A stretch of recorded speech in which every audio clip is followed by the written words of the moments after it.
Vibrant academy science कराडमध्ये आपल्या सगळ्यांचं सहर्ष स्वागत आहे. लास्ट पिरियड आपण वेंट ऑफ फॅक्टर आय आणि त्याच्या बेसवर एक्सप्रेशन फॉर कॉलिगेटिव्ह प्रॉपर्टीज हे मॉडिफाय केलेले एक्सप्रेशन आपण लास्ट पॉइंट बघितलं होतं. नाउ नेक्स्ट पॉइंट आपण बघतोय went of factor I and degree of dissociation denoted as alpha. बघा, वेंट ऑफ फॅक्टर आय आणि डिग्री ऑफ डिसोसिएशन त्यांचं रिलेशन कशा पद्धतीने येते त्याच्यासाठी पुढचं डेरिव्हेशन आपण बघतो. अकॉर्डिंग टू दॅट, जर आपण एखादा इलेक्ट्रोलाइट जर बघितला तर हा electrolyte they are completely dissociate in their aqueous solution. This is approximately true for solution of strong electrolyte. म्हणजे तो इलेक्ट्रोलाइट जर स्ट्रॉंग असेल तर तो कम्प्लिटली डिसोसिएट होतो. मात्र जर हा इलेक्ट्रोलाइट हा जर वीक असेल तर त्याचं डिसोसिएशन होताना हे कमी प्रमाणात होतं. Now the weak electrolyte involve the concept of degree of dissociation alpha. बघा, इन जनरल आपण काय सांगितलं, इलेक्ट्रोलाइट जो आहे हा कम्प्लिटली डिसोसिएट होतो म्हटलंय त्याच्या ॲक्वेस सोल्युशन मध्ये. मात्र हे फक्त कुणासाठी खरं असते पहिला मिळते जर तो इलेक्ट्रोलाइट स्ट्रॉंग इलेक्ट्रोलाइट असेल तर. जर इलेक्ट्रोलाइट वीक असेल तर तिथं मात्र आपल्याला हा वीक इलेक्ट्रोलाइट जो आहे हा कम्प्लिटली डिसोसिएट होत नाही.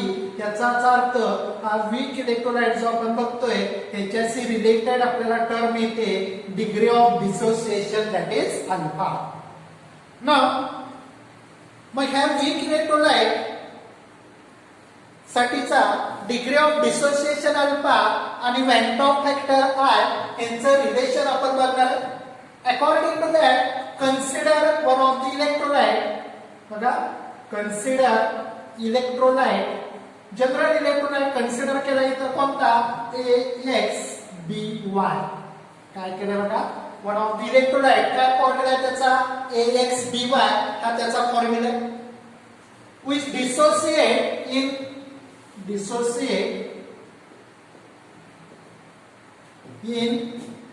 aqueous solution आणि त्याच्या aqueous solution मध्ये तो डिसोसिएट होतोय. aqueous solution as कशा स्वरूपात डिसोसिएट होतोय बघा, AXBY will gives A.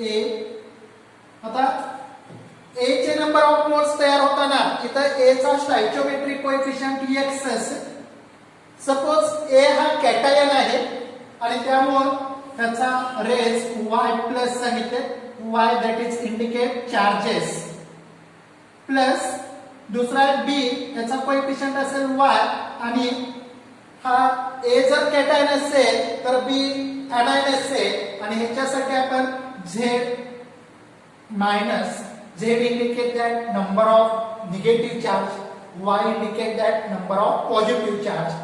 तर ह्या पद्धतीने आपल्याला त्याचं डिसोसिएशन होतं.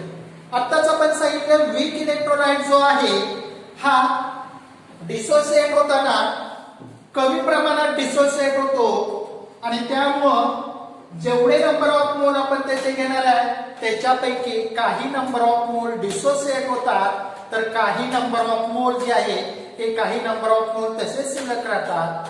जे डिसोसिएट झाले त्याचे आयन्स तयार झाले, जे अनडिसोसिएटेड फॉर्म मध्ये तसेच आहे. त्या आयन्स आणि अनडिसोसिएटेड फॉर्म यांच्यामध्ये इक्विलिब्रियम फॉर्म होते आणि त्यामुळे इथं आपण दाखवताना इक्विलिब्रियम कंडिशन दाखवतो. Now according to that we have to obtain some of the data from that equation. मग याच्यामध्ये पहिला पॉइंट आपण बघतोय number of moles at initial, that is initial number of moles.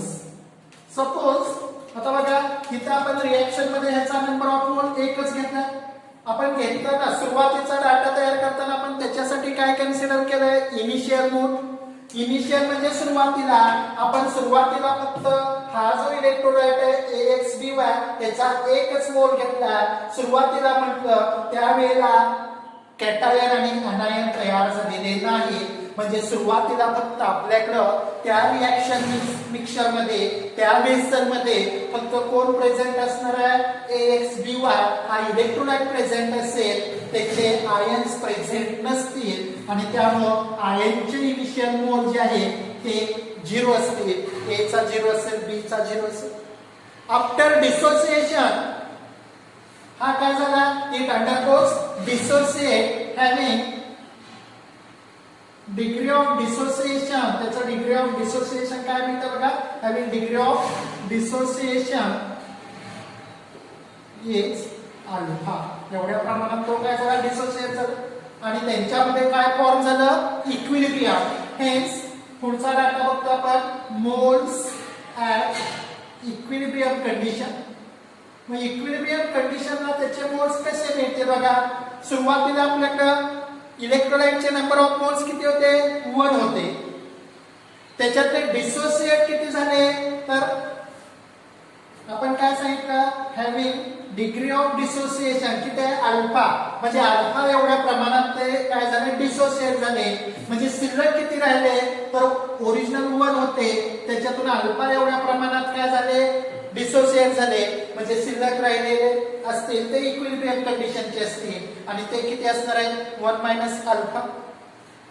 Similarly त्यावेळेला कॅटायन आणि अनायन तयार झाला. कॅटायन A किती तयार झाला, तर अल्फा एवढ्या प्रमाणात तो तयार होईल. मात्र याचा स्टॉइकियोमेट्रिक कोएफिशियंट किती आहे, x, म्हणून हे x अल्फा एवढे तयार झाले. सिमिलरली अनायन B हा सुद्धा किती तयार होणार आहे, जेवढ्या प्रमाणात हा डिसोसिएट होईल तेवढ्या प्रमाणात हा B अनायन तयार होईल आणि त्याचे नंबर ऑफ मोल्स किती आहेत, y आहे. म्हणजे y अल्फा एवढ्या प्रमाणात ते तयार झाले. Now according to that 1 mole of electrolyte dissociate होऊन आपल्याला अल्फा x अल्फा एवढे कॅटायन आणि y अल्फा एवढे अनायन तयार झाले. मग त्याच्यावर आपण काय करू शकतो बघा, टोटल मोल्स ऍट इक्विलिब्रियम आणि टोटल मोल्स इक्विलिब्रियम कंडिशनला किती मिळतील, तर बघा इक्विलिब्रियम कंडिशनला कोण कोण प्रेझेंट असणार आहे सोल्युशन मध्ये, AXBY असेल काही प्रमाणात A कॅटायन तयार झालाय, काही प्रमाणात B अनायन तयार झालाय. म्हणजे ह्या तिन्हीच्या तिन्ही स्पेसिस त्या इक्विलिब्रियम कंडिशनला त्या सोल्युशन मध्ये असतील. मग इलेक्ट्रोलाइट AXBY किती प्रेझेंट होता इक्विलिब्रियम कंडिशनला, 1 मायनस अल्फा एवढा होता. बघा इक्विलिब्रियम कंडिशनला A किती प्रेझेंट आहे, x अल्फा, तर B अनायन किती प्रेझेंट आहे, y अल्फा. म्हणजे ह्या सगळ्यांच्या मोलचा जर आपण सम केला तर टोटल मोल्स मिळतील आपल्याला आणि हे मोल्स कधीचे असतील, ऍट इक्विलिब्रियम कंडिशन. मग ह्याच्यामध्ये बघा ह्या तिन्ही ब्रॅकेट मध्ये आपल्याला कॉमन काय मिळते, 1 मायनस अल्फा, x अल्फा आणि y अल्फा. अल्फा त्याच्यामध्ये कॉमन मिळते. त्याच्यावरून हे इक्वेशन आपण पुन्हा कसं लिहू शकतो बघा, 1 plus alpha into bracket x plus y minus 1. बघा 1 plus alpha x plus y minus 1. मग हे जर आपण सॉल्व केलं तर आपल्याला वरचं इक्वेशन बघा, त्यानं मल्टिप्लाय केलं अल्फानं, alpha into x alpha, alpha into y alpha, दोघांमध्ये प्लस साइन आणि alpha into 1 that is alpha, that is इथं निगेटिव्ह साइन दाखवले, that is 1 minus alpha. तर ह्या पद्धतीने आपल्याला ते इक्वेशन मिळते. दिस equation they can be also represented 1 plus alpha into bracket n minus 1. बघा काय मिळालं आपल्याला equation, total number of moles at equilibrium 1 plus alpha into bracket n minus 1, where n is equal to x plus y. n म्हणजे काय घेतलंय, x plus y, that is equal to moles of ions, is equal to moles of ions. x plus y is equal to काय घेतलंय n, म्हणजेच काय सांगितलं, moles of ions obtained from, कशापासून, obtained from 1 mole of electrolyte, 1 mole of electrolyte. म्हणजे 1 मोल electrolyte dissociate झाल्यानंतर जे आयन्स तयार होतील त्या आयनची संख्या म्हणजे n. x म्हणजे आपण बघितलं होतं number of कॅटायन्स, number of moles of cation. y म्हणजे काय ते number of moles of anion. That is x plus y म्हणजे काय घेतलं n घेतला. म्हणजे त्याच्यावर आपल्याला काय मिळालं तर n is equal to x plus y is equal to काय सांगितलं moles of ions obtain from 1 mole of electrolyte. म्हणजे एका मोल इलेक्ट्रोलाइट पासून तयार होणारे आयनची संख्या असेल. नाव अकॉर्डिंग टू दॅट मगाशी मागच्या लेक्चरला आपण व्हॅन फॅक्टर आय चं इक्वेशन बघितलं होतं आणि हे आय चं इक्वेशन आठवते का बघा. Van factor I is equal to काय बघितलं होतं actual moles of particles in solution after dissociation. actual moles of particles, actual moles of particles in solution after dissociation. म्हणजे डिसोसिएशन झाल्यानंतर त्या सोल्युशन मध्ये पार्टिकलची जी संख्या मिळते त्याला actual moles of particle in solution म्हटलं होतं आफ्टर डिसोसिएशन. त्याला कशाने डिवाइड केलं होतं moles of formula unit dissolve in solution. Moles of formula unit dissolve in solution. Now listen here. बघा इथं आपण काय घेतलंय तर consider electrolyte AX/BY dissociate in aqueous solution as having degree of dissociation is alpha. मग इथं आपण जो डाटा तयार केला होता त्याच्यामध्ये बघितलं होतं आपल्याला इनिशियल नंबर ऑफ मोल्स. तर हा जो इलेक्ट्रोलाइट आपण घेतला होता AX/BY त्याची इनिशियल नंबर ऑफ मोल्स किती आहे 2. त्याचा अर्थ एक मोल आपण काय केलाय van factor I is equal to number of formula unit dissolve in solution यांची व्हॅल्यू किती असणार आहे 1 असणार आहे. आणि actual moles of particles in solution after dissociation. Dissociation झाल्यानंतर टोटल मोल्स इक्विलिब्रियमला जे मिळाले ती म्हणजे ऍक्च्युअल मोल असतील आणि ती व्हॅल्यू मिळते 1 plus alpha into bracket n minus 1 त्या पद्धतीने. That is this equation can be represented I is equal to 1 plus alpha into bracket n minus 1. Now this equation is rearranging in term of alpha. Alpha term साइडला ठेवली आपण बाकीच्या term आपण transfer केल्या left साइडला. तर बघा हा 1 तिकडे गेला इथं प्लस आहे तिकडे गेला तर मायनस होईल. दॅट इज I मायनस 1 आणि हा अल्फाला n मायनस 1 मल्टिप्लाय आहे पण इथं गेला तर डिवाइड होईल. दॅट इज n मायनस 1 आणि हे फायनल रिलेशन मिळते आपल्याला अल्फा इज इक्वल टू काय मिळालं I minus 1 divide by n minus 1. ते फायनल इक्वेशन आपल्याला तयार झाले पाहायला मिळते. This gives the relationship between van't factor I and degree of dissociation for weak electrolyte साठीचं. कारण आपण बघितलं जर स्ट्रॉंग इलेक्ट्रोलाइट असेल तर त्याच्यासाठी व्हॅन फॅक्टर I ची व्हॅल्यू 1 मिळते. आणि कारण का तर हा स्ट्रॉंग इलेक्ट्रोलाइट सोल्युशन मध्ये कम्प्लिटली डिसोसिएट होतो. मात्र वीक इलेक्ट्रोलाइट जर असेल तर हा सोल्युशन मध्ये डिसोसिएट होताना कमी प्रमाणात डिसोसिएट होतो आणि त्याच्यासाठी आपण हे डिग्री ऑफ डिसोसिएशन ही टर्म अप्लाय करतोय आणि म्हणून त्याच्या बेसवर आपण हे रिलेशन बघितलं. This gives the relation between van't factor I and degree of dissociation for weak electrolyte.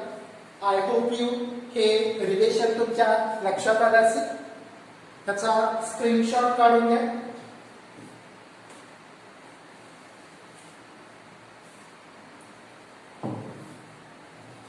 तर इथपर्यंत हा थेरॉटिकल पार्ट आपण व्हॅन फॅक्टर I आणि degree of dissociation colligative property आणि व्हॅन फॅक्टर हे पॉइंट आपण त्याच्यामध्ये एक्सप्लेन केले. नाउ आता से आपण van factor I degree of dissociation as well as colligative property ह्यांच्यामध्ये काही रिलेशन्स बघितले. ह्याच्या बेसवर काही प्रॉब्लेम्स आपल्याला मिळतात बघा. सिंपल प्रॉब्लेम्स आहे. एकदा तुमचा हा कन्सेप्ट थेरॉटिकल लक्षात आला की त्याच्यावर आपल्याला ते प्रॉब्लेम सहजासहजी सॉल्व्ह करता येतील. According to that on the basis of that बघा एक प्रॉब्लेम काय मिळते आपल्याला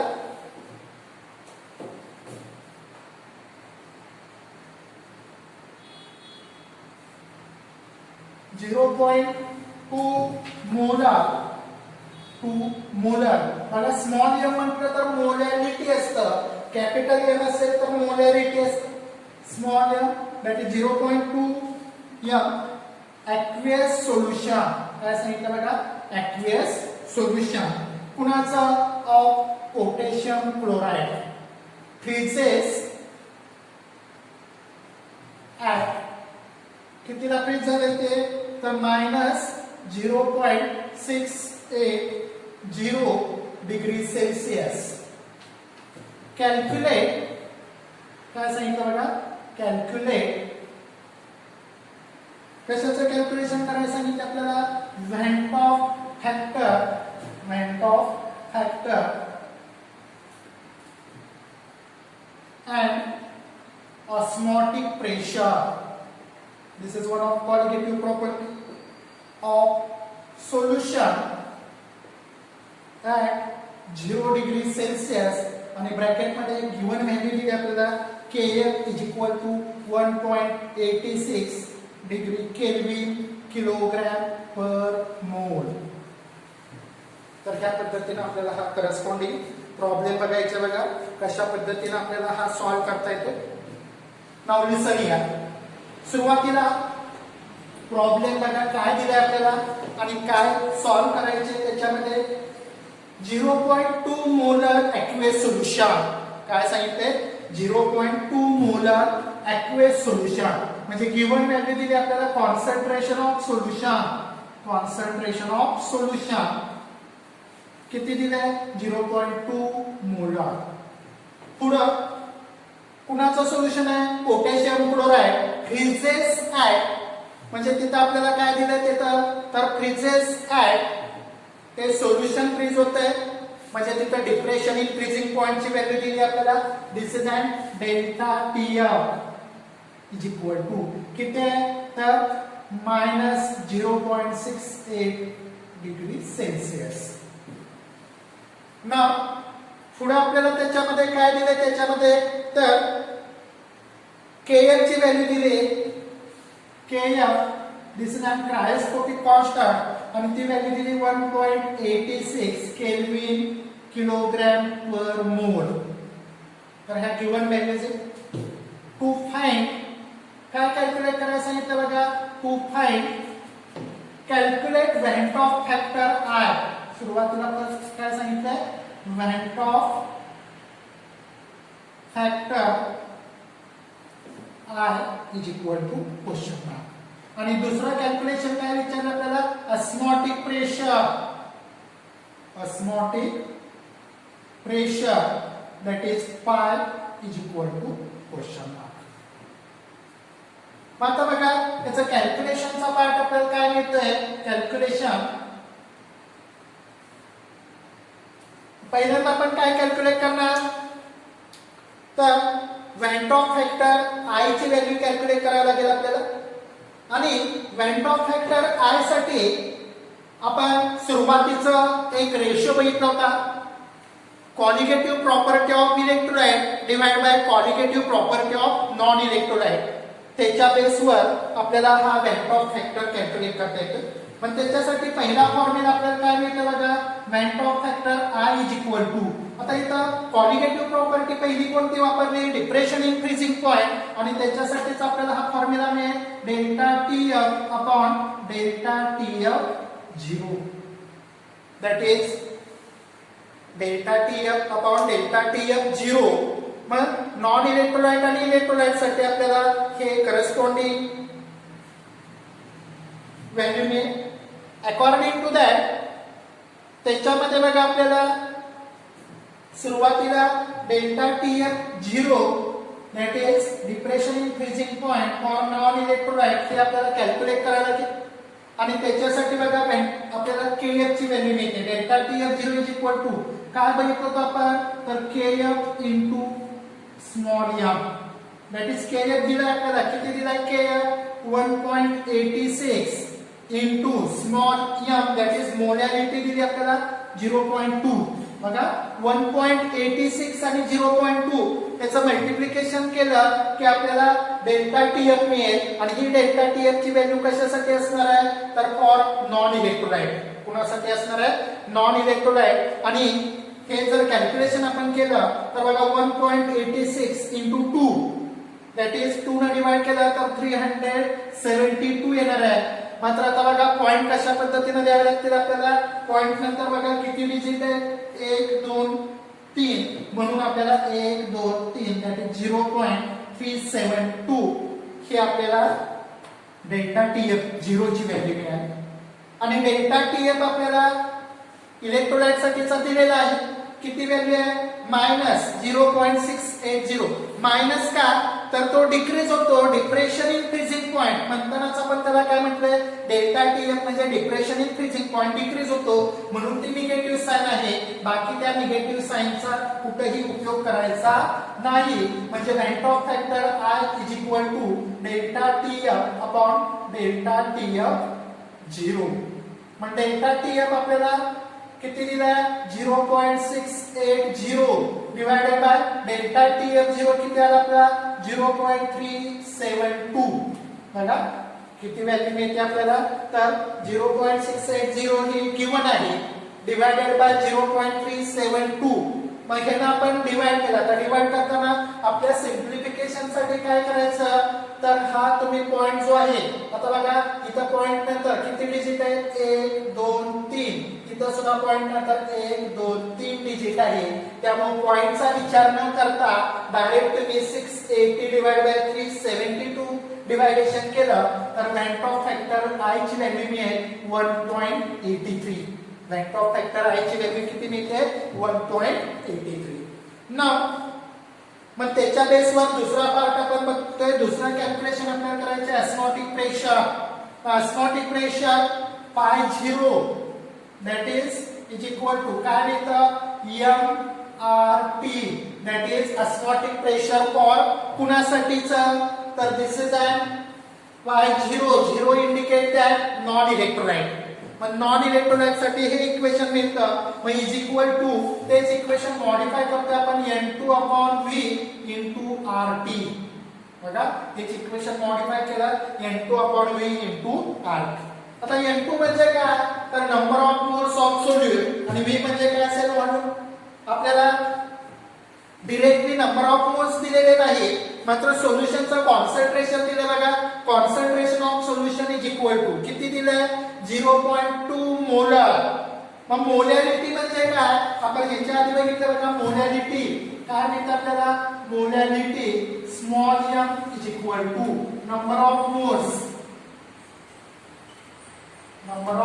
मोल्स डिवाइडेड बाय काय तर व्हॉल्यूम इन लिटर बघा मोलॅरिटी म्हणजे काय मिळतं number of moles divide by volume in litre आणि मग इथं जर बघितलं याचा अर्थ 0.2 मोलर सोल्युशन आहे म्हणजे तिथं आपण काय घेणार तर नंबर ऑफ मोल इथं घेताना काय घेतलं होतं आपल्याला कॅपिटल एम वापरलं इथं स्मॉल एम आहे स्मॉल एम म्हणजे काय मोलॅरिटी स्मॉल एम म्हणजे मोलॅरिटी असते आपल्याला इथं मोलॅरिटी आपण बघतोय काय बघतो बघा मोलॅरिटी कारण मोलॅरिटी कॅपिटल एम आपल्या डेरिव्हेशन मध्ये आहे मग इथं number of moles divide by volume in litre मग इथं आपल्याला काय दिलंय तर मोलॅरिटी दिलंय त्याच्यावरून आपल्याला नंबर ऑफ मोल्स मिळतील आणि व्हॉल्यूम जर आपण बघितलं स्टँडर्ड किती असणार आहे तर 1 लिटर असेल दॅट इज 0.2 into R आता R बघा R this is a constant आणि वेगवेगळ्या युनिट मध्ये त्याच्या व्हॅल्यू डिफरंट मिळत जातील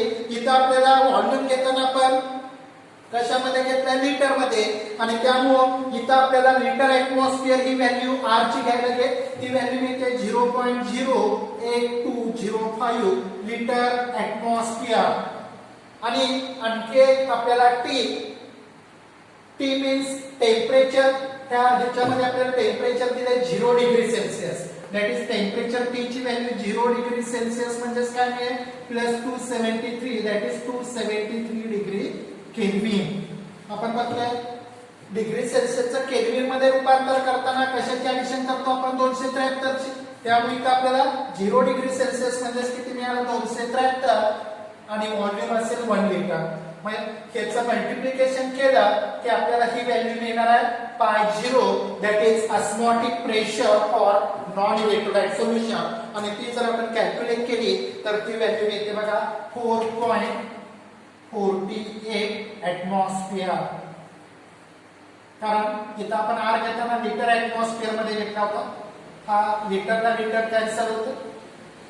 हा झाला osmotic pressure for non electrolyte. आपल्याला विचारलंय ऑस्मोटिक प्रेशर ऑफ सोल्युशन म्हणजे इलेक्ट्रोलाइटचं विचारलंय आणि मग त्याच्यासाठी पुन्हा आपल्याला van't Hoff factor I is equal to काय इक्वेशन मिळणार आहे पाय अपॉन पाय 0.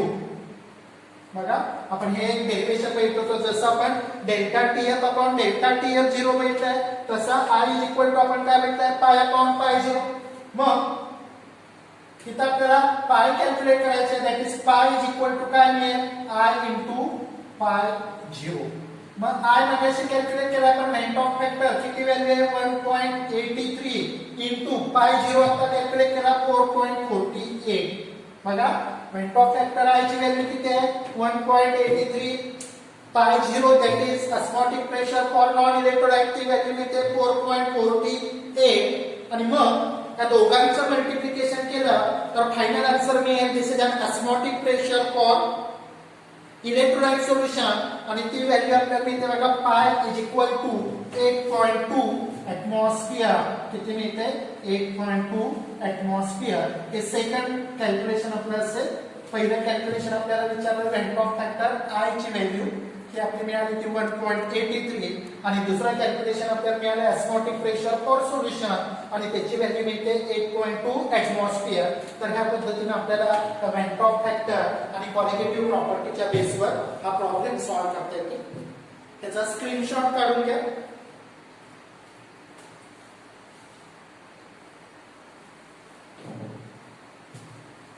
तर ह्या पद्धतीने आपल्याला हे van't Hoff factor, degree of dissociation as well as qualitative property यांचं रिलेशन त्याच्यामध्ये आपल्याला सांगता येते. तर हा सोल्युशन टॉपिक आपला इथं कंप्लीट झालेला आहे. तुम्ही सगळे लेक्चर बघितले असतील. आय होप यू तुमच्या लक्षात आले असतील. आपल्या चॅनलला सबस्क्राईब करा. नाव स्टॉप हिअर. थँक्यू.